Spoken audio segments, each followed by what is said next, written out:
At Ashley, you'll find colorful furniture that brings your home to life. Ashley makes it easier than ever to express your personal style with an array of looks in fun trending hues to choose from earth tones to vibrant colors to calming blues and greens. Ashley has pieces for every room in the house in the season's most sought-after shades. A more colorful life starts at Ashley. Shop in store, online today. Ashley, for the love of home. We all know about the speed of sound, but have you ever thought about the sounds of speeding? If you drive over the speed limit, there are lots of different sounds that you might hear. Drive too fast, and you could hear the sound of your vehicle crashing, the sound of ambulances and first responders desperately trying to free you from the wreckage. You could hear the beeps of a heart monitor. You could hear doctors and nurses in an emergency room as you're being treated for your injuries. You could hear the sound of worried family members in the hospital waiting room, hoping to hear that you're okay. You could even hear the sound of people crying at a funeral. Because if you drive over the speed limit, whether by a lot or by a little, you can do damage that's beyond repair. You could seriously injure yourself, or worse, you could hurt and even kill someone else. When you speed, you put everyone on the road in danger. One way or another, speeding catches up with you. Paid for by NHTSA. Welcome to Orioles on the Verge. This is Zach Eflin, joined as always by Bob Phillips and Nick Stevens. And on tonight's episode, we're going to break down the upcoming MLB trade deadline with our guest, Elijah Ginsburg, a co-host of The Warehouse, a fellow Orioles podcast here on the Bleav podcast network. And we'll get to that in just a moment. But first, Orioles on the Verge is brought to you by BetOnline. BetOnline is the world's most trusted betting platform and your number one source for everything online sports betting. Right now, you can receive a 50% free bet of up to $250 on your first deposit to bet on anything from the Olympics to baseball to Formula One racing. BetOnline has every stat, every matchup, and even live odds and spreads while the games are being played. When the game's over, head on over to our online casino and get on a game of blackjack or poker or on one of our over 150 slots games. Head to the website today, get in on the action. Use promo code Bleav, that's BLEAV, for your 50% free bet credit on your first deposit up to $250. Bet online, the game starts here. And that's what let's do at the top of every episode. We want to welcome a new member to our Patreon community. And for that, I will turn it over to Bob. Yeah, I'd like to welcome and thank Brady Jones for signing up to be a patron with an assist from our guest today, Elijah and Kevin Brown. So thank you guys for making this happen. And as a reminder, you can sign up for our Patreon community for as little as $3 a month as a paying member. At the $5 and $10 levels, have access to exclusive bonus daily coverage from Bob, Nick, and myself. And with that, I will now introduce our guest for tonight's episode. He is one of the co-hosts of The Warehouse, an Orioles podcast here on the Bleav podcast network. We're happy to have him on for his first appearance on the Orioles on the Verge. He is Elijah Ginsburg. Elijah, how are you? Hey, I'm great. For everyone listening, I was just telling our co-hosts here that the only thing I'm sad about in this instance is that tomorrow morning I'm going to pull up my podcast feed to listen to On the Verge, and it's just going to be me talking back. And that's a true travesty, but really appreciate what you guys are doing here. You do phenomenal work, and I'm glad to be here. Appreciate that. And for anyone that's searching up the Warehouse pod on your podcatcher of choice, this is the real Warehouse podcast, the only one I recognize. Yeah, so make sure Elijah's one of the co-hosts on the one you download. Appreciate that. Not the one with the co-host as a Red Sox fan. All North Baltimore County, born and bred. We are true to the orange and black. So, Zach Freeze, great timing. On the trade market, as they acquired Zach Eflin from the Rays, as well as Sir Anthony Dominguez from the Phillies as part of the deal for Austin Hayes. That said, we have a good feeling right now that the Orioles aren't finished. It's been clear from reports that they are still looking for bullpen and rotation help. And who knows, they may even add another outfielder between now and Tuesday afternoon's deadline. And with that, I'll let Elijah start this off. The Orioles made two moves to address parts of their roster that were clear weaknesses, the rotation and the bullpen. First off, what did you think of those moves, and where would you like to see them go from here? Yeah, I think the first thing to me, I thought both moves were smart from, I guess smart in different ways. I think that the Austin Hayes trade, he was surplus value on our team. We were not getting his full value from him, using him in this platoon role, and that's because we had better options. And we flip him to the Phillies. We get in return Sir Anthony Dominguez, who sort of is underperforming some of his peripherals this year. Really stabilizes the back end of a bullpen, hopefully, theoretically. And Christian Pache, who, replaces the role of a right-handed hitting outfielder. He can go get it in center field. Obviously, the bat lags behind the defense, but multiple years of control. And once again, we're just giving away somebody who was a platoon option for us effectively. So, from that standpoint, it felt like a really unique way in which two top contenders can come together and do something mutually beneficial. And then the Eflin trade, I thought, was really fascinating because it was three guys that we got last year.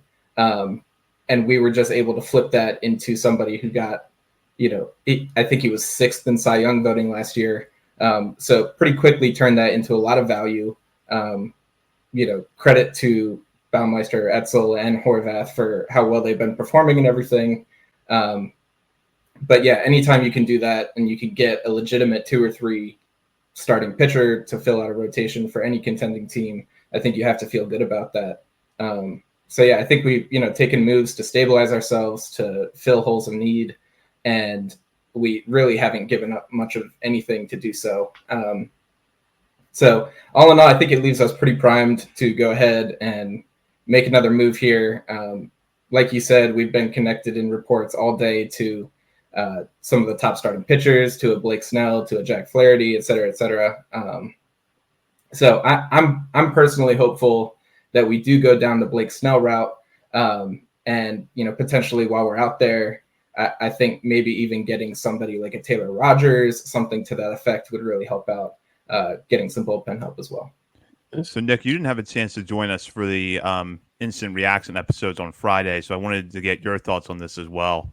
Yeah, I like a lot of what Elijah said there. I thought the Hayes trade was really good in that he's, excess on the major league roster. Is kind of awesome to see, like, two teams who could possibly meet in the World Series this year team up for a trade. It's like, we've got excess here, you got holes here, we have holes here. Let's help each other out a little bit.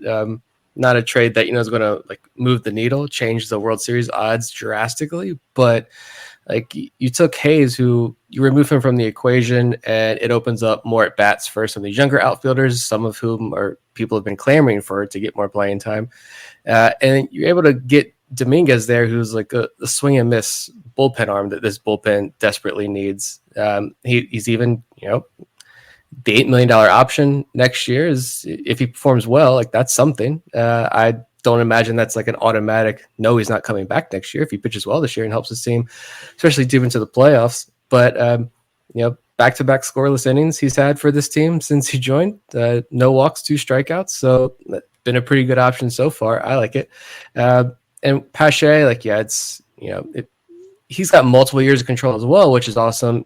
How long is he on this roster? Who knows? But for right now, it's like, he's not going to replace Mateo in that 99th percentile sprint speed, but he's fast. He plays good defense. I think he certainly helps. So there are a lot of guys that Judd Fabian, Enrique Bradfield, Vance Honeycutt are all still in this organization as of right now. So I don't view Pache as like a long-term option, but the focus of that deal is obviously Dominguez, who I think I didn't get to watch that second game he appeared in, but I heard he got a pretty loud ovation from the Orioles fans at home when he made that start, or he made that appearance. But with the Eflin deal, though, like, I loved it, to be completely honest. I was shocked that it was 3 guys from last year's draft class, including 2 of the top 3 picks.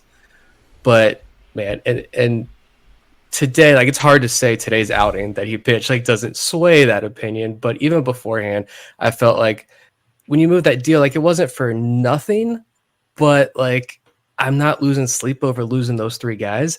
I think a lot of people were pretty hurt, like, oh, the Etzel thing's going to hurt, and I could see him being a thorn in our side. Like, I could see him making Tampa Bay's major league roster, and he being this guy who's like below major league average player, but against the Orioles, he's an Orioles killer. Which, that's fine. I wish him all the best, but I've always questioned like what the ceiling is with Etzel. He bucked the trend of like he got to Aberdeen and immediately just knocked the cover off the ball. But like how much power is truly going to be there? What's his ceiling? Horvath, there are a lot of Horvaths in this system. Good defense, versatile defense, good power, but major questions with the hit tool. And I love Horvath, but those are two guys who you have a lot of duplicates, if you will, in the organization already. And then for me, it was Baumeister was the one that's going to hurt, because I feel like Baumeister was in this like Kyle Bradish tier. Not like, I'm not saying Baumeister is going to go off and like garner Cy Young votes in the near future or anything, but Kyle Bradish in that maybe a lot of the industry and a lot of fans, a lot of people just kind of sleep on Baumeister a little bit and kind of view him as maybe a back end starter or whatever. But I feel like the Orioles internally probably viewed him as a potential like 2-3 starter in the major leagues. Like they were super high on Baumeister, and I bet that one really hurt to have to give him up.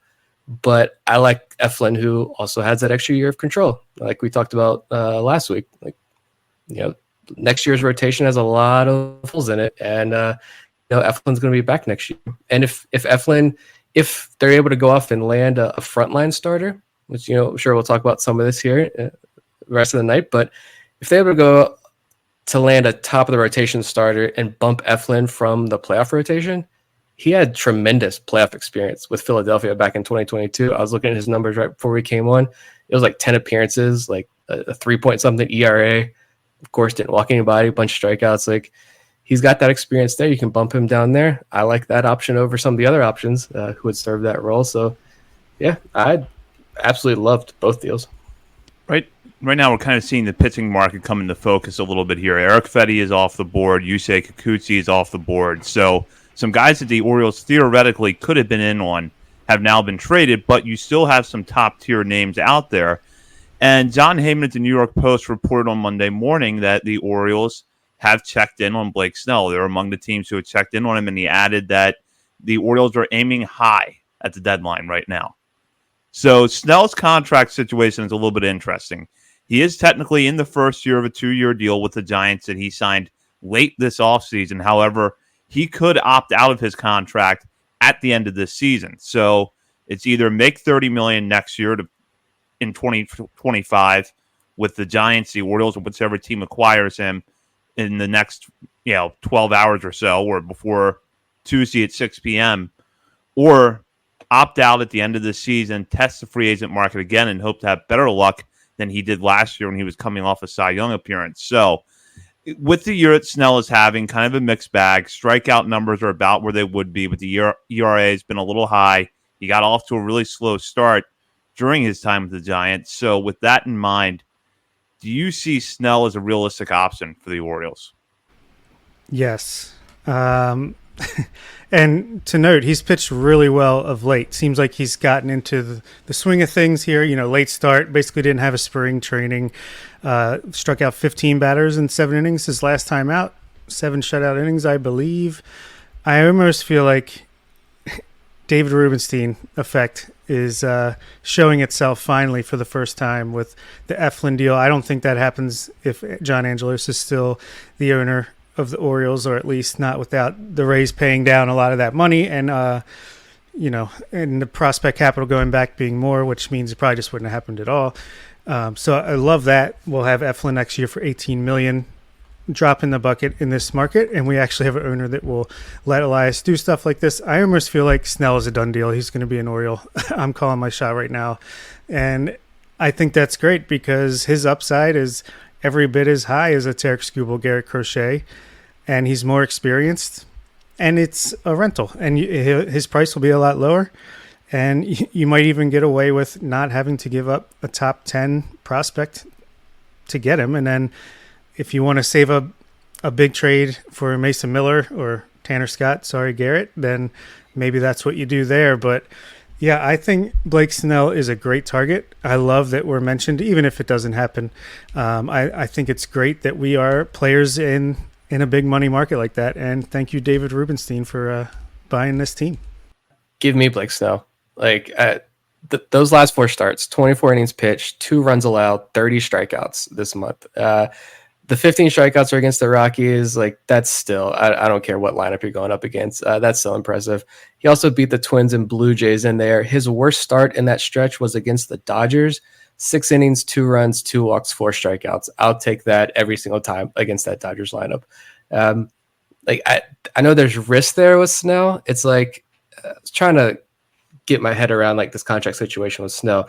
It's basically he's got the option. So like either he implodes and it doesn't go well, and he's like, I'm not opting out, and the Orioles are stuck with this massive contract next year for a player who may or may not be good next year, or he does finish the year strong, and then he can opt out and hit the market and go get his big payday, which like then he's a rental. I don't care. Like I don't care that he's a rental, because like you're pushing the chips in for this year, go win it.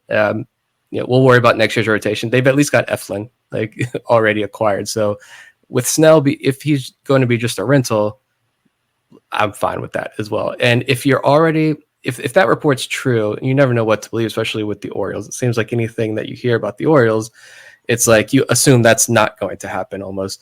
But if the report is that they're not going to trade Holiday, Mayo, Basayo, or Cowser, if you're going to bring back Blake Snell, then I already know I don't think that package for Snell is going to hurt very much, like when you look at this farm system. So yeah, I'm all aboard the Blake Snell. I've moved on from Scooble and Crochet. Give me Blake Snell.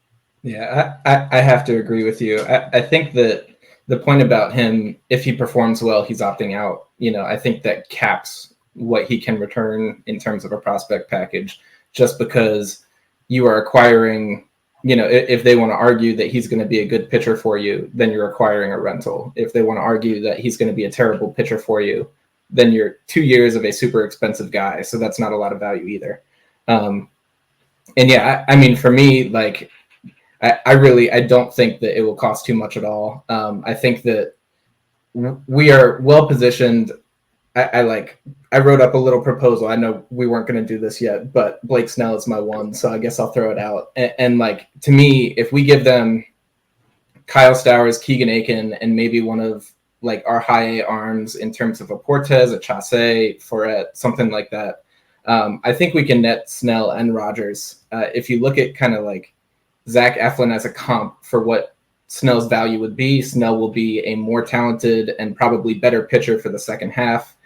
You will have less control over him as a result, but they're going to be making comparable money throughout the rest of this year. I think that, you could get away with a relatively small package, and then like a Taylor Rogers at the same time.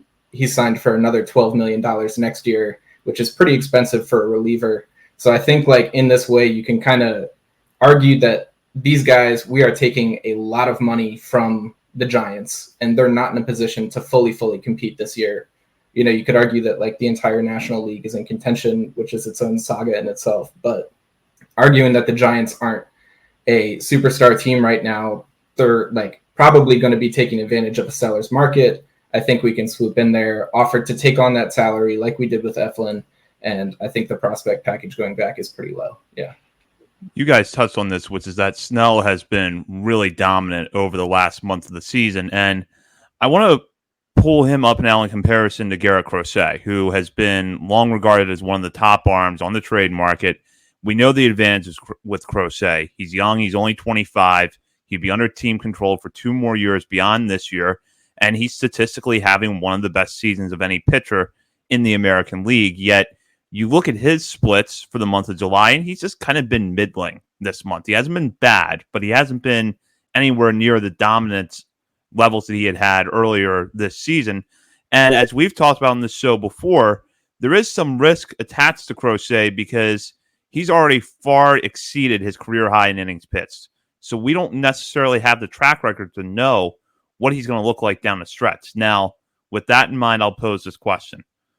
Would you rather have Blake Snell for the remainder of 2024, knowing that you could lose him to free agency this offseason when he opts out, but you feel better about the way he's going to perform over the next couple of months and there's more of a track record? Or would you rather go get Crochet knowing that you have him for 2.5 years, but know, too, that there's more risk in the immediate future of how he might perform? It's easy answer for me.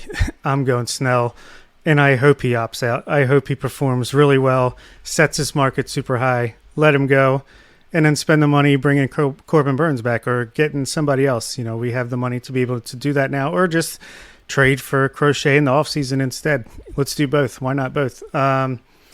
Yeah, it's Snell for me. I know Crochet had said that he's not going to pitch in the playoffs unless he's agreed to an extension. Maybe if that's part of the deal, then maybe I would change my mind. But for now, just let's ride Snellzilla and Corbin Burns and Grayson Rodriguez with a wicked top three in the rotation. Yeah. And I noted too, like if you look at the Orioles schedule the rest of the year, like I don't know how much is going to play into it. But first of all, Snell's got the experience in the AL East. So he's pitched in all these AL East parks before. He's the lefty who's obviously going to play much better at Camden Yards. But like a big chunk of the Orioles' rest of the schedule is on the road in the AL East, which he's going to be very familiar with. And they play the Dodgers, Rockies, and Giants. So teams he just pitched against. So I don't know how much that plays a role into it, but if that's the type of package it would take for Snell that Elijah suggested, like I'm driving them to San Francisco myself. I will literally drive across the country with those guys. 3,000 miles. Yeah. I think Stowers, I think his agent has been all over Twitter, like trade him now, which is interesting. She's been pretty open about moving Stowers. And I don't think that's bad. Like from our perspective, we're sitting here like, oh, Stowers, that's it. Aiken, that's it. But like, what if Stowers can be like that, I don't know, maybe not a cleanup hitter for the Giants, but like a 5'6" everyday outfielder for the Giants. Like if another organization like San Francisco specifically values him like that, that's fantastic. And I wish him all the best. And if you lose, and if he does emerge as that type of hitter for San Francisco, and we only get Blake Snell for these last 2 months or so of the season, I'm still okay with that because this is like a high ceiling move. Like Jack Flaherty would be okay, like that's fine. Fetty would have been nice. I still Bleav. I know he's kind of maybe winding down, looks like a little bit. I still Bleav in his stuff, but like Snell is the kind of move. It's like go hard or go home. Like let's push this in and swing for the fence and try to win this thing this year. And Snell's that kind of move. The reason I went for Stowers instead of somebody else is because I didn't know. At Ashley, you'll find colorful furniture that brings your home to life. Ashley makes it easier than ever to express your personal style with an array of looks in fun trending hues to choose from earth tones to vibrant colors to calming blues and greens. Ashley has pieces for every room in the house in the season's most sought-after shades. A more colorful life starts at Ashley. Shop in-store, online today. Ashley, for the love of home. Back-to-school savings are officially in session at Tanger Outlets. Shop tax-free August 2nd through 6th and save up to 70% off the latest school styles. The best of apparel, footwear, accessories, and more. Save at Nike Factory Store, American Eagle, Gap Outlet, Crocs, Under Armour, Banana Republic Factory, and hundreds more. There's always something happening. Discover the latest fun and events all season long. Tanger Outlets, your savings destination. So Michael Conforto is on the last year of his contract. And then Mike Yastrzemski, another left-handed hitting outfielder that they got from the Orioles. He's just 2 years away. So, I think they're probably going to be in the market. I think like a cost-controlled outfielder would be really appealing. Obviously, he's somebody you can plug in right away. But yeah, I mean, Snell, like, I think that his starts are not very fun to watch because, he's got this incredible stuff, but it's all over the place, quite frankly. And so he will walk a bunch of people and he will strike out a ton of people. And it's not a lot of balls in play. It's not a lot of action. It's what MLB has been trying to get away from for years is, the three true outcomes, so to speak, but in pitcher form. So I think that he's going to be frustrating for us. We see Orioles Twitter reactions to Craig Kimbrell coming in and walking 2 and striking out 3. And they're not positive, but, Snell, as we've talked about, 6 innings, 15 strikeouts. He struck out 2.5 guys every 3 innings for a full 6-inning start. It's just, the stuff is so incredible when he is going the way that he can be. And so I'm on that train too. Would be interesting to throw Blake Snell and Zach Eflin back to back, like two diametrically opposed starting pitchers. One right-handed guy who doesn't walk anybody, and then a left-handed nibbler that will walk everyone and strike everyone out at the same time. So Nick mentioned Zach Flaherty. We've talked about Garrett Crochet a little bit.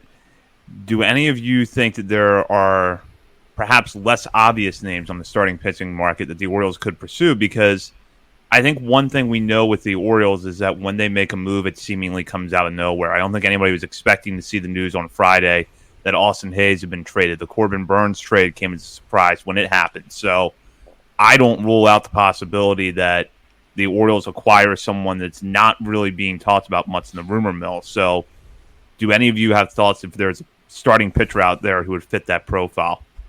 Bob raised his hand. Luis Castillo of the Mariners. He's been on my radar for a while. I think the contract that he signed, after getting traded to the Seattle Mariners makes his value a little, again, just if you can eat that money. And Seattle, it seems to be a market where their budget is they're willing to spend about what they've already spent, and if they want to make other moves, they might want to free up some money there. They have great pitching already without Luis Castillo, and they need offense bad. Maybe there's a match there with Ryan Mountcastle or Cedric Mullins. The report was that the Orioles would rather trade those guys than some of their prospects. I could see something like that. And that report that we don't want to trade Mayo, Basayo, Cowser, or Holiday, which I loved. That was the best news I read all day. They didn't mention Westberg. They didn't mention Kjerstad.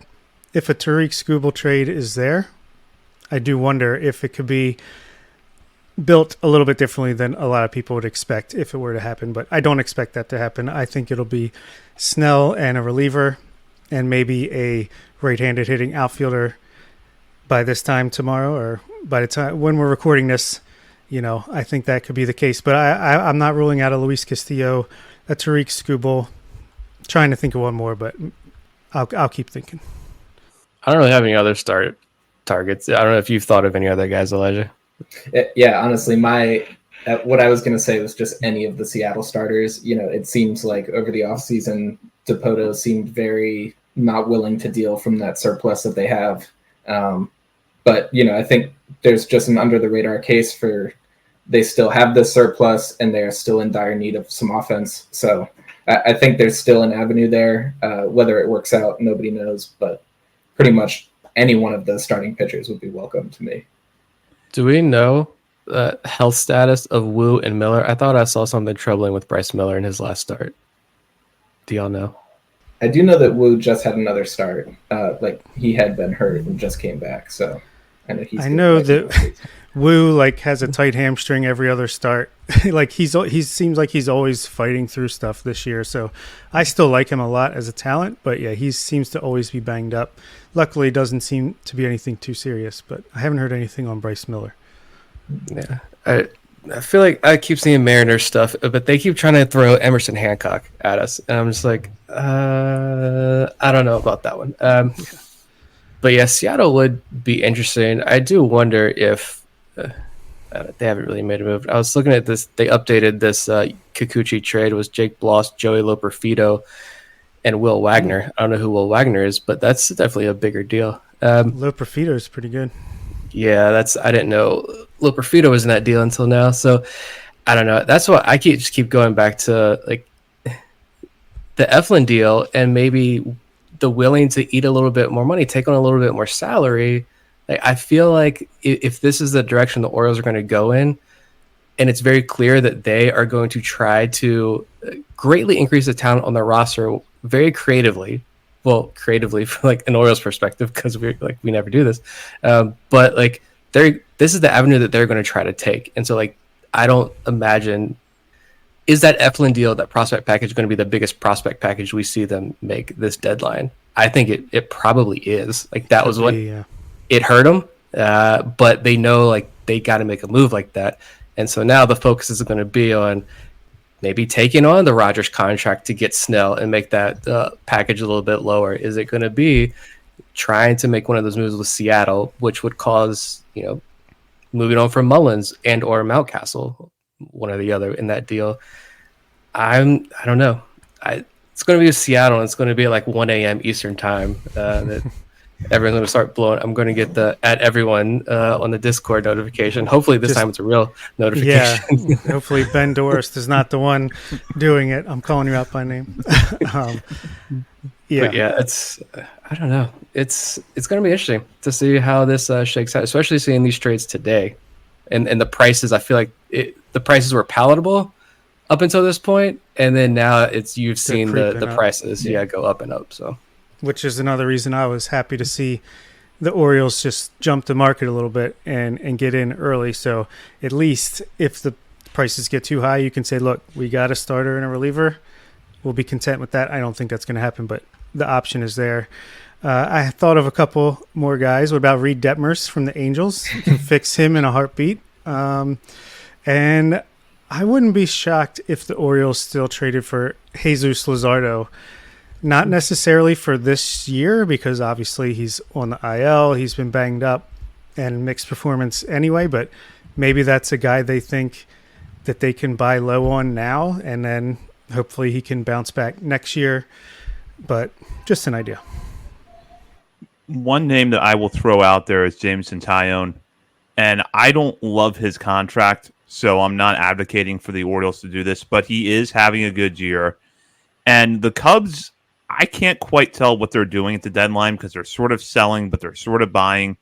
But regardless, I think that they're showing a need for position players that have a couple of years of team control left that can have an impact at the major league level now. So you put a Kyle Stowers in a package for Taillon, you offer to take on most or all of Taillon's contract, and I think all of a sudden that could become an appealing option to the Cubs. And just to break that down, he's owed $18 million each of the next 2 seasons after this year to round out a 4-year deal he signed with the Cubs before last season. Again, I'm not a huge fan of his contract. I didn't particularly like that move at the time the Cubs made it, but he has pitched well there. So if you want to look at how it would affect the Orioles the rest of the way, he would definitely make the Orioles better down the stretch as long as he can stay healthy. Detmers, that's probably more of a long-term play, but couldn't you just bring him back in the bullpen right now and be a fastball slider guy out of the bullpen? Like a left-handed bullpen swing and miss option for you, down the stretch, and then we'll worry about stretching you out and worry about maybe competing for a rotation spot next year. I like the Detmer stuff. I'm very intrigued to see where he goes, mostly because I like some other guys, I spent a lot of money, invested a lot in Reed Detmers this year, and that did not return any value. So I'm intrigued to see where he goes this year, but or what kind of deal, what kind of package would it take for Detmers? I don't imagine that's even like a top 10 guy in the system, but I don't know. Frankie Montas just went to the Brewers. Sorry. I'm okay with that. Figured. I just think that Detmer's commentary is absolutely hilarious because it's a situation where pretty much the 15 best pitching dev teams all said, I know that guy sucks for you, but trust me, if he was on my team, he'd be really, really good. So, it's just kind of insulting as a whole concept to the Angels, I think, and kind of speaks to where they are as an org. But yeah, I'd certainly be down for Reed Detmers. I'm not sure that he really changes the playoff rotation outlook or anything of that sort, but I think he's a definite option for next year. And theoretically, lengthens that rotation next year, which would be great. And to get back to Ty and Zach, I wouldn't mind that either. Again, I think we could do a little bit better, but if the prices are too high or some other team outbids us for a Snell, et cetera, I would not mind that at all, to have him as a third, fourth starter. And again, he'd be under control for another year or two after this one. So wouldn't hate it. I just saw another name. Oh, if the Rangers are, I don't know what they're doing today, but if they were to say lose today and they decide, maybe we could sell a little, maybe Nathan Eovaldi, I think would be nice. Get that playoff experience. And then he's got some questionable thing with an option for next year, I think, if he hits a certain innings limit, but there's plenty of guys out there. Nick Martinez, I know that'd probably be more of a bullpen thing, depth thing, but there's a lot of guys. I think this has been a fun trade deadline already, and I hope tomorrow is just bonkers. So I think now we'll move on to the bullpen. Eliza brought up Tyler Rogers as a possible target for the Orioles, and we're hearing a lot of speculation, not just about the Orioles, but pretty much every team that's in contention right now seems to be looking for bullpen help. And it seems like there are a lot of bad teams this year who happen to have multiple good relievers in their bullpen. The Marlins being the prime case study, and they have one of the players who's the top trade chip left on this market, and that's former Oriole Tanner Scott. Now, I bring up Scott because I think that it's kind of an interesting conversation you can have with him, because reports suggest the Orioles are looking for another left-hander, and we know that they lack guys in the back end of the bullpen who have swing and miss stuff. Dominguez helps alleviate that from the right side. Now they could be looking for someone who can do the same from the left side. We also have to talk about Craig Kimbrell. As much as I really don't want to talk about Craig Kimbrell, we have to talk about him because we saw what happened Friday night against the Padres after he had kind of a meltdown against the Marlins on Thursday. And yes, the ups and downs have been a part of Craig Kimbrell's career. I get that. I've said that multiple times on the show, but it is fair to ask right now, would you trust Craig Kimbrell with a one-run lead in the bottom of the ninth of a playoff game? And to be fair, I wouldn't trust anyone not named Felix Bautista at this point. So that's fair. But should the Orioles be looking for someone that they could plug into that closer's role at any point, or should they really just focus on high leverage, don't worry about trying to replace Craig Kimbrell, stick with him as your guy as long as he's healthy and able to pitch? To me, I don't hate Kimbrell as much as a lot of people do. I think that I would be comfy continuing to roll along. You talked about kind of the rising cost of acquisition. We saw, like the package going back for Estevez and for Jason Adam. Both of those were pretty monstrous. And both of those guys are, like relatively cheap options and also really talented. So that factors in, of course. But to me, I think that Kimbrell has, still like really elite strikeout stuff. He obviously walks some guys, but even these last two outings, the last two blown saves, theoretically a couple errors in the first one, the Jurickson Profar home run was on a pitch off the plate. I think there was a tiny bit of bad luck in those two, and it does seem like his bad outings come in bunches. But when he is on, he strikes out people as well as anybody in the game, quite frankly. And I think hopefully we can find a way to just sort of level him out, get him a little bit more consistent, of course. He's like 35 years old, so maybe that's really optimistic of me. But I think that I would be comfy moving forward with him. I think that if we are able to solidify the seventh and eighth innings even more so, then that also just kind of takes pressure off of him, I think, to an extent, and we can maybe mix and match in the closer role every once in a while. Yeah, I think he's fine. I'm not super worried. He's going to have blow up games. It's just part of the thing when you're a two-pitch pitcher. But I really don't think that it was, like you said, that crazy. It sucked the way we lost back-to-back games on a losing streak, but it was stuff. It wasn't like in the beginning of the year when he was struggling super bad, where he's just walking everybody. You knew that take him out, he doesn't have it. It wasn't quite like that. So I wouldn't mind if he's just like in the mix with the Dominguez, Cano, whether you get a Camilo Doval or a Taylor/Tyler Rogers, can't tell them apart. And we get Danny Coulombe back. That would be nice help as well. I'm not like out on Kimbrell. I wouldn't mind getting some more reserves to back him up. Yeah, the thing with Scott is that I'd love to have Tanner Scott back, to be honest. If you're able to get Blake Snell and Tanner Scott, let's shoot for the moon. Let's go. We're either gonna win the World Series, or we're not winning the East and barely making the playoffs. But let's roll the dice and have some fun. I just think you mentioned the price tag that some of these other relievers have been getting, and you see how astronomical they have been. The price tag for Scott, that one's going to hurt, and I think that's going to get out of the range the Orioles are going to feel comfortable with going. Like, if you want to stick with Miami, I know there's been a lot of talk about Andrew Nardi. again, roll with Kimbrel, which I think the Orioles are going to do. I know a lot of fans, I'm sure, would love to see a replacement for Kimbrel, but they knew exactly who they were signing when they brought him in. And so I think they're going to continue to roll with him. Like, Nardi's a younger guy. He's running a 31% strikeout rate. And I think the fly ball rate, I was looking at his stuff, the fly ball rate jumped to nearly 50% this year. But like, is that a blip? Is that something they can fix? Because it normally hasn't been that high. Some of his stuff plus numbers are unbelievably high. The expected stats, the slider in particular, 119 stuff plus, and the baseball card numbers against it were not that good, but the expected stats against a slider, like, way better. So I feel like maybe there's something more you can unlock there with Nardi. You mentioned the Rogers guys. I don't know how you guys feel about, like, if you want to go like just super quick rental. Andrew Chafin's running a career high strikeout rate from Detroit right now. He's having a nice little resurgence here late in his career.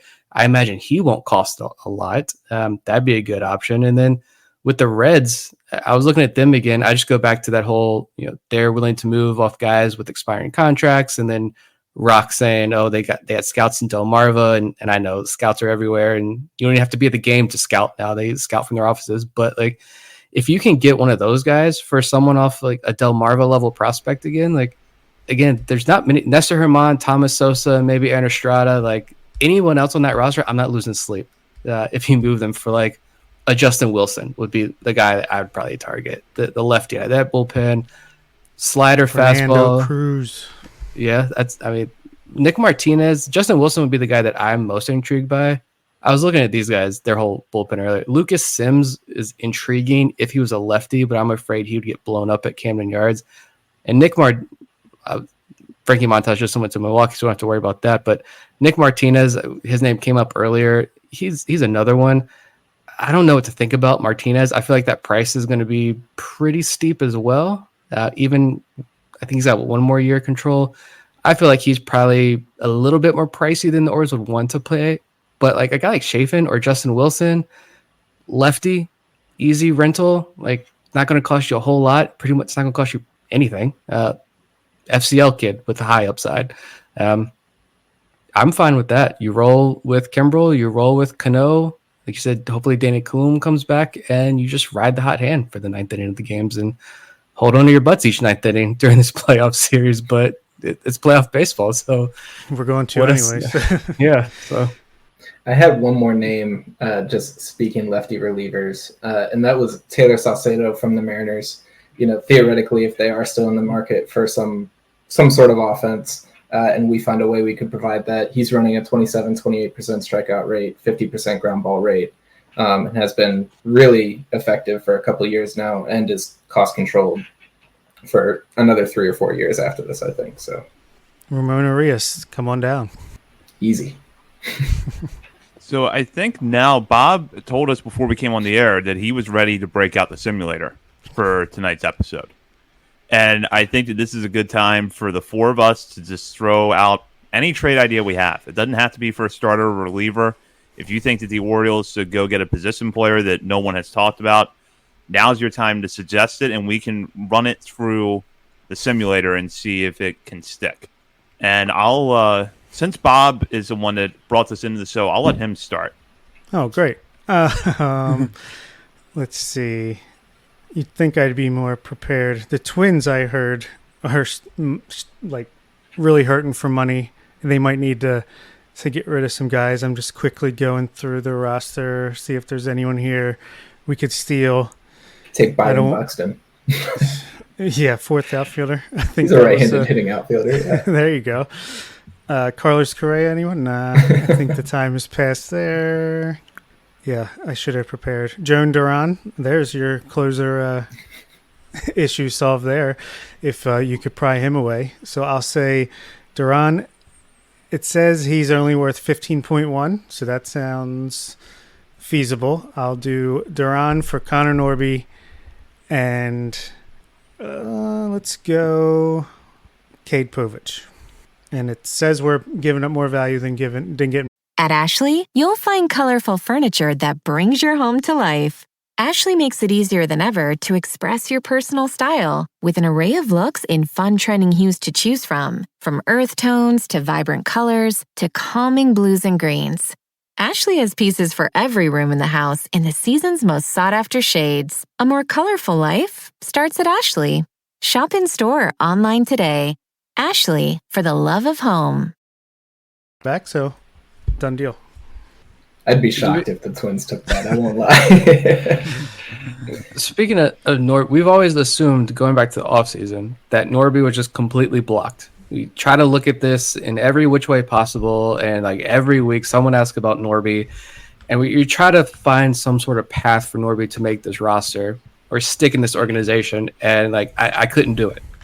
As much as even if I really wanted to, I just couldn't do it. But after recent events, do you guys think Connor Norby is possibly playing his way to like stick in this organization, and like he's not going to be the obvious trade deadline target for somebody? I don't know. In my eyes, I think that Jorge Mateo's injury actually might have solidified Norby's spot on the team, at least through the end of the year. I think once Holiday comes up, once Mayo comes up, he's eventually going to get forced out. But I think that, we're in a situation where, with Norby covering second and Urias covering third and Westberg just bouncing between the two, we really do not have the middle infield depth that once was a strength of our team. So yeah, I think Norby is definitely with us through the deadline, and I expect him.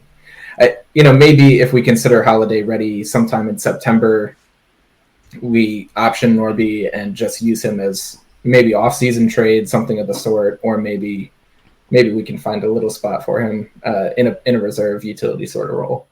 Yeah, I agree. Between the Mateo injury and Hayes being traded, and Norby plays second base and corner outfield. I mean, he's a right-handed hitter with some pop. I know he's kind of struggling right now in his next time up, but he's a super solid player. His approach seems better this year, walking a little bit more. So, yeah, I think he could certainly, like Elijah said, at least through the end of this year, maybe use him in the offseason for a trade, or maybe he sticks around and finds a way to be a role player on this team for a while. Yeah, I agree. I think at a minimum, I look at it this way. Now the Orioles have to think a lot harder before they move Norby. It would have been one thing if Jorge Mateo had kept up the pace he had earlier this year, and they felt like they could play him at second base in a platoon role. But his bat had been dropping off before the injury. I don't really expect it to come back when he returns. And at that point, he's your defensive replacement pinch runner in the playoffs. He's not going to get at bats. Norby could be your bat at second base. Not to mention that maybe you start to, he did play some outfield in Norfolk. I don't want him in left field at Camden Yards, but you could start to work that into his game a little bit and make it so that even if he's not going to be your everyday second baseman next year, there's a chance that you can find a spot for him in the field most nights, or his versatility makes him more appealing to other teams looking at him as a player they could get back in the trade. Yeah, it's a good point. And it's kind of like a pet peeve of mine that everyone's saying, not everyone, but people are saying the Orioles hoarding their prospects. Like, this is another example of these things work themselves out. Like, Connor Norby was completely blocked, and now an injury and a trade later, it's like, oh, there's the breathing room he needed to, make his mark with the Orioles or whoever. And also, it's not like Joey Ortiz's value was hurt any by being stuck at AAA last year. He's still there. You go. Still got us Corbin Burns in the offseason. So, yeah, if you want to say the Orioles are hoarding prospects, then I'm all for it. And I see that too. And you're like, oh, he's just sitting in AAA. It's hurting his value. I'm pretty sure John Mioli, last time he was on, he addressed that. And he was like, that's not a thing. Like, other teams have scouting reports on those guys. They understand what type of player he is. It doesn't matter if he's in AAA or the big leagues. Like, they know what they're trading for. So, like, even if Norby was still stuck in AAA, he still could be an offseason trade piece down the road. My only other thought was Kerstad. Since you mentioned those names that supposedly the Orioles aren't trading, like, is Heston Kjerstad going to be an Oriole after the deadline? That's the only other thing I was thinking about. And obviously the Santander situation is the big key in all of this, but I almost wonder if is Kjerstad going to be the guy that they end up moving. I don't know. Yeah, I think he would be the biggest trade chip moved if it were to happen. If they're probably trying to get the Tigers to take a Skubal trade that is led by Heston Kjerstad instead of him being a secondary piece. Same with Crochet potentially, and maybe as soon as we get a firm no on that, then Blake Snell come on down. But yeah, I could see Kjerstad potentially being traded as nice as his bat is and as ready made of a replacement he is for Santander, whether it's in 2025 or 2026, depending on the qualifying offer, or maybe even an extension. I mean, Santander is playing out of his mind. Yeah, maybe if they say, all right, well, we're going to sign Santander to a 3-year extension, Kjerstad, you're expendable at that point and you can get us something good. I don't know. Yeah, there's a lot of options there, which I'm sure Elias both loves and hates just because of the decision-making and tough choices. But yeah, I could see it. Yeah, I agree with everything you guys have said. I'm not going to reiterate all of it, but I think that the biggest thing that Kjerstad has against him is just that he is so defensively limited. He cannot play left field long-term for us, at Camden Yards because of how cavernous it is. So yeah, it does seem like going forward from this year, it's a decision between him and Santander. And quite frankly, Santander is a proven bat, and Kjerstad, as talented as he is not as much so. Kjerstad does have, I don't want to say he was a bad hitter against lefties in AAA this year. That's certainly not the case, but I think it was something on the order of 2 of his 16 home runs came against lefties. So there are some platoon splits there. We have largely protected him in his short time in the majors, and how that translates into somebody who can hit 30 home runs spanning both sides of the plate like Santander. It's tough to say that Kjerstad will be able to really replace that production and have any kind of confidence in it. I'm going to go back to the simulator here because I want to see what Bob can find out for me. I want to put together a package for Andrew Chafin. I think that does make sense for both sides. Orioles get a lefty that can strike guys out, rental. Tigers trade him before he hits free agency. He is valued at 0.7, probably just because relievers, their value is low as it is, and it's a rental for 2 months. And obviously, I think you can inflate the price a little bit, being the trade deadline surge pricing. Who did you want going the other way there? So I think the Orioles are going to try to clear their Rule 5 logjam in this deal, and Trey Mago could be an appealing option to the Tigers because they could probably plug him into their bullpen now and get a head start to try to be a little bit better in 2025. And then because I agree with you that I think it is going to take more than what the trade simulator suggests, I'll throw in Alex Pham, another Rule 5 eligible guy who is actually pitching really well right now after a slow start to the season. And to my way of thinking, if you're pitching successfully as a starter at AA, you at least still belong in the conversation of can you start in the major leagues. So you give the Tigers an opportunity to get a guy they could develop maybe into a back-end starter or a quality reliever.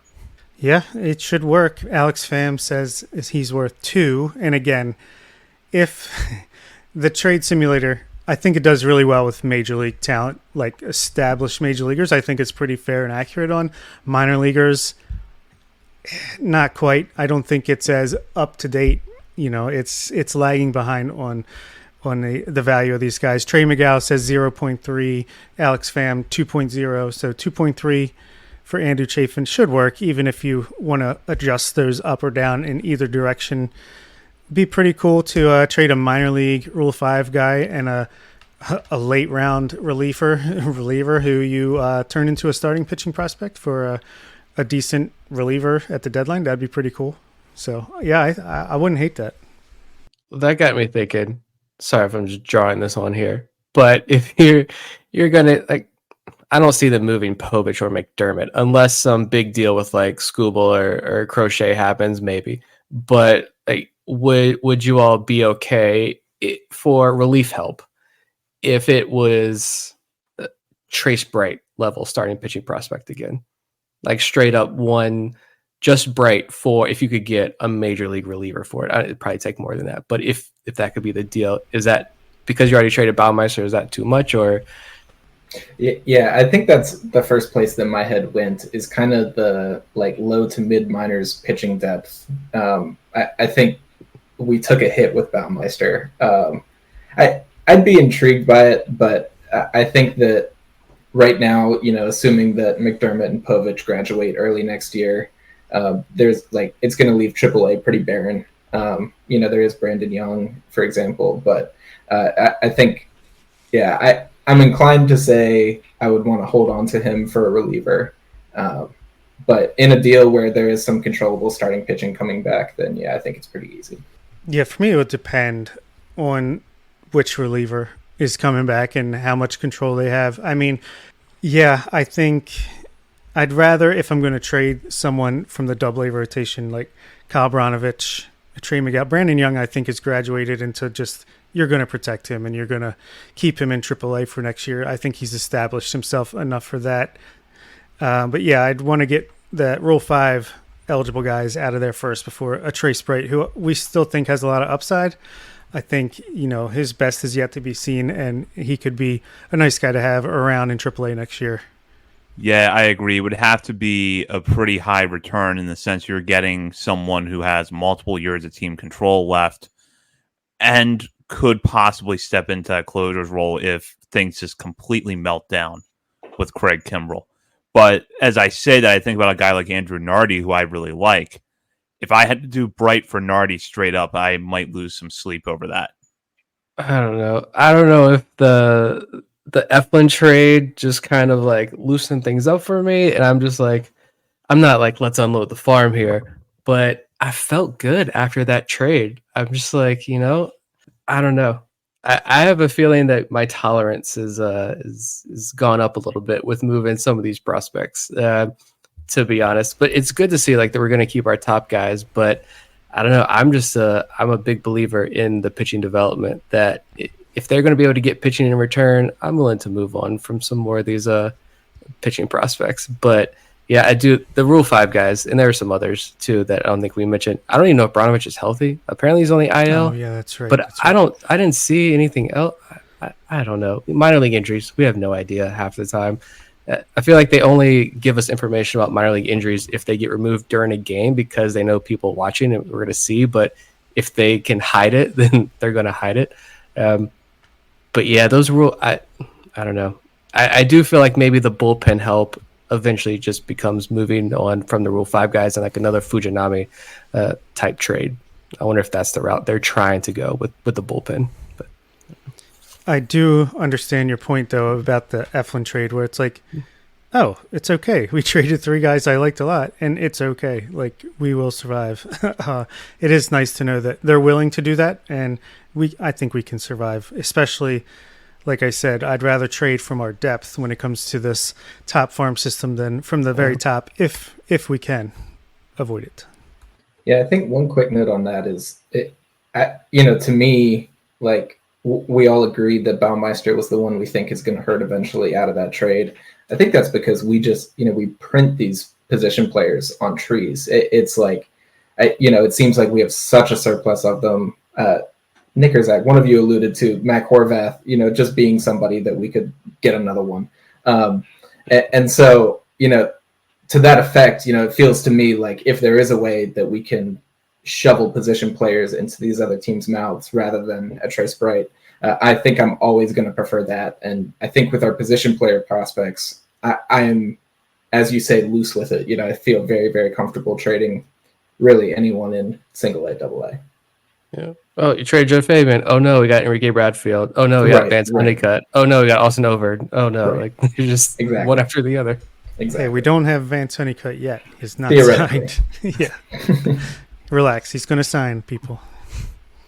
With that, any other ideas here for the simulator while we have it pulled up here in the last few minutes of the show? Yeah, I guess I'm curious with mine. I had said Snell and Taylor Rogers for Stowers, Aiken, and your pick of Cortez or Chausse. All right, let's see. We'll go to the Giants. We'll get Snell up here. He is 5.5 he's worth. Or no, wow. I was way off. 0.4 with his contract. Yeah, that's what they say. I guess they're also treating him as a rental, an expensive one. And then Taylor, what is his last name again? Rogers. It's just ROG, not DG, if that's what was getting you. Yeah, they have Tyler Rogers is worth 0.2. Taylor Rogers is negative 11.2. Wow. Because of his they really contract don't like situation. his contract, They right? don't like it. Wow. So the Orioles, Aiken. I had Aiken, Stowers. Although at this rate, they're in negative value, so we might not even need to do Aiken that. is worth 11.6 somehow. It's just cost control over a mid-tier reliever, which makes sense. Maybe Duval instead of Rogers. Yeah, right. Upgrade me. Yeah, let's go to Duval instead. He's under control for 3.5 more years. He throws gas. He's worth 16.1. So, yeah, this seems good. And then back to the Orioles. Stowers is 0.1. And what was the third piece? Portes or Chase. I'm not sure if they're really in the system even. Chase, I know, is in here. He's worth 2.3. So we are at 16.5 coming back to the Orioles with Snell and Duval. 14.0 going back to the Giants. I'm sure we can make up that difference, though. It's close enough. So it seems like a trade we can make work. Let's do it. Yeah, I think they're undervaluing. I think they're undervaluing. I think they're undervaluing Snell a little bit. I mean, I don't know. He's one of the best rental pitchers on the market. I just can't see him. With 0.7 or whatever it was. Yeah. I know the contract isn't great, but he'll command something on his own. Oh no! What if you had Ken to switch Rosenthal's reporting something here in our YouTube channel. Man. You guys are not going to make the playoffs. Darn it! He's going to get scooped on the next trade that happens if he's hanging out here. What if you had to switch out Kjerstad and Kyle Stowers? Do you still make that deal? Do you think the Giants still make that deal? It's tough.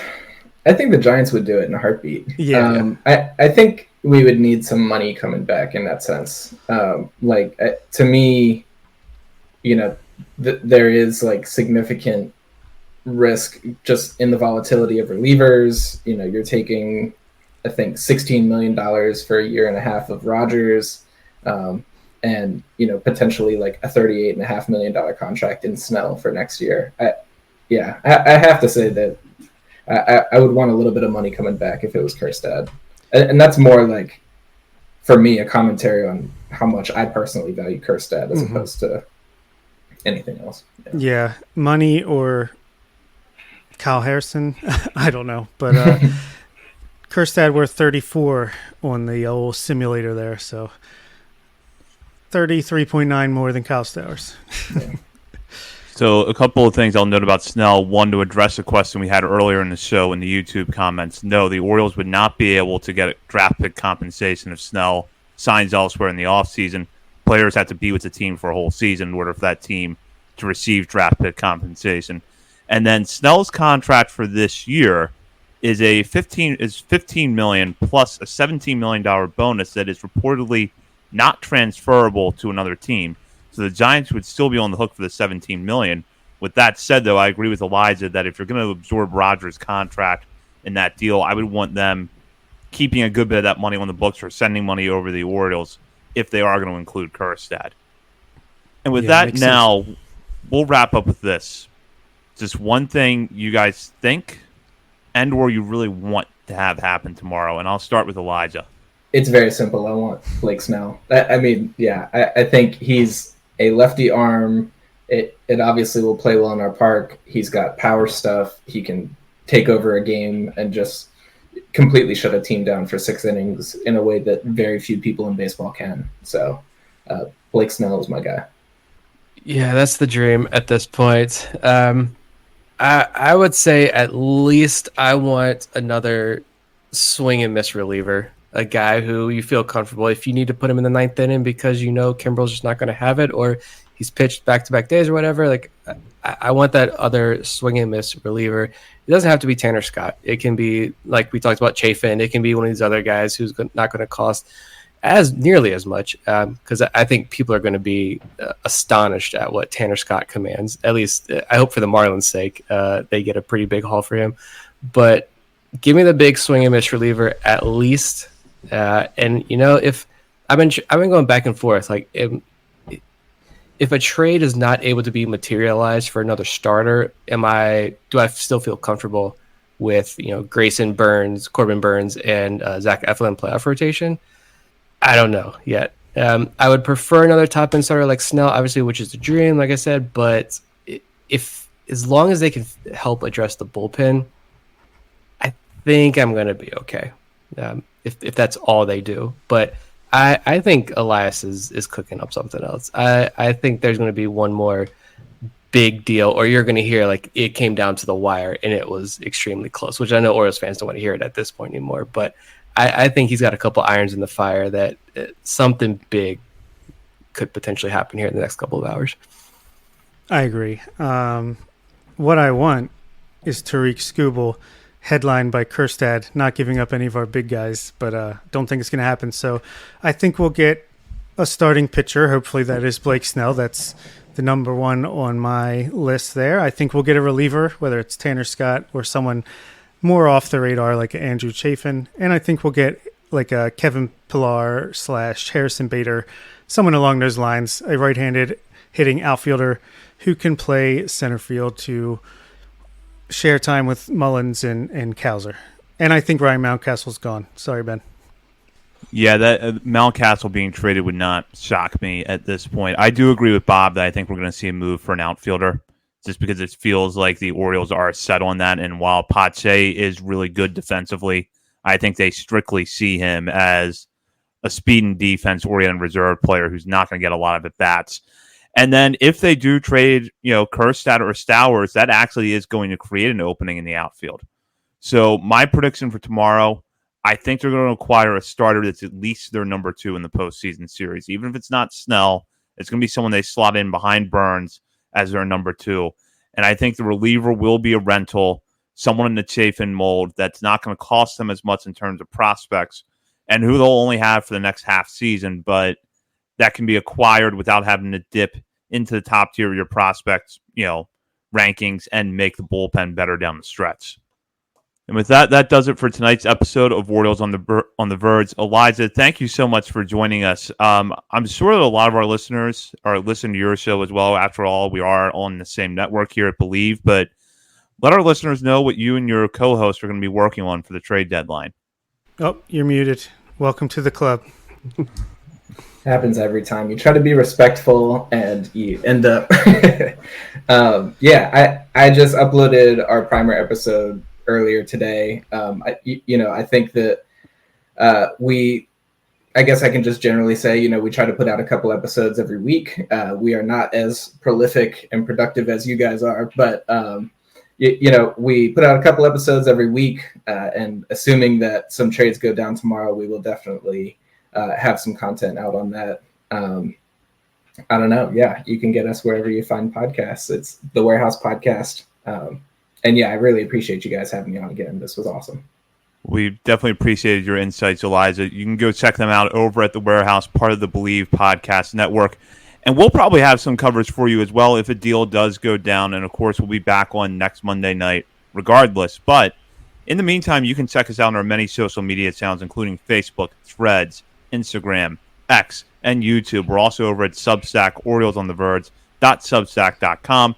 And while you're browsing around the internet, be sure to join our Patreon community, which you can join as a paying member for as little as $3 a month. For Bob Phelan and Nick Stevens, this is Zach Eflin. You've been listening to Orioles on the Verge, presented by BetOnline and part of the Bleav Podcast Network. Bleav, hon. At Ashley, you'll find colorful furniture that brings your home to life. Ashley makes it easier than ever to express your personal style with an array of looks in fun trending hues to choose from earth tones to vibrant colors to calming blues and greens. Ashley has pieces for every room in the house in the season's most sought-after shades. A more colorful life starts at Ashley. Shop in store, online today. Ashley, for the love of home.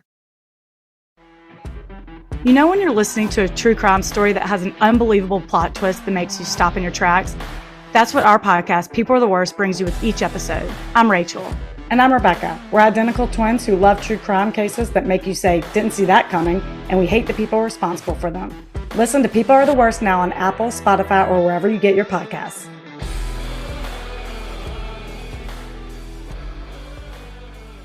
Hey, it's Michelle Beadle. That's right, the Michelle Beadle. You're welcome.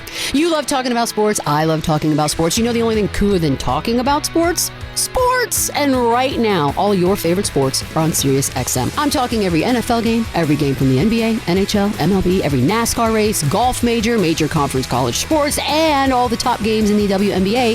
If it gets your heart pumping, it's on Sirius XM. To start your free trial of Sirius XM today, visit SiriusXM.com/Bleav.